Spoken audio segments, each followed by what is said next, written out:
பாரு, நல்லா பாரு. என்ன பார்க்குறீங்க? இப்படி பார்க்குறா பாருங்க. என்னடா பார்க்குற? கிளி சத்தம் போடுதா? கிளி கூப்பிடுதா உன்னை? ம், கிளி எங்கே கூப்பிடுது? கிளி எங்கே கூப்பிடுது பாரு.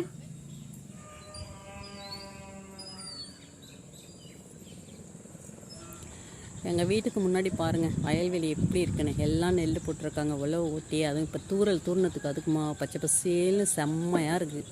ஆனால் இந்த மாதிரி நேரங்களில் தான் நான் வயலுக்கு போகணும்னு நினைக்கிறது. ஆனால் அதுக்கு பெரிய முட்டுக்கட்டையாக இருக்கிறது பார்த்திங்கன்னா இந்த வாய்க்கால் தான். இந்த தண்ணியில் வந்து ஒரே குப்பைங்க. நாங்கள் சின்ன பிள்ளையாக இருக்கும் போதெல்லாம் இந்த வாய்க்காலில் குளிச்சே இருக்கிறோம். ஆனால் இப்போ கால் வைக்கிறதுக்கே கால் கூசுது. அந்த அளவுக்கு எல்லார் வீட்டு குப்பையும் இந்த வாய்க்காலில் தான் கிடக்கு. அதனால் இப்போ நாங்கள் வந்து இந்த வாய்க்காலில் இறங்குறதே கிடையாது.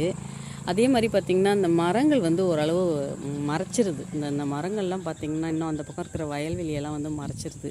இந்த மரங்கள்லாம் கொஞ்சம் இல்லாமல் இருந்துச்சு அப்படின்னு சொன்னால் இன்னும் எங்கள் வீட்டில் வந்து பார்க்குறதுக்கு இந்த வயல் பகுதி வந்து அவ்வளோ அருமையாக இருக்கும்.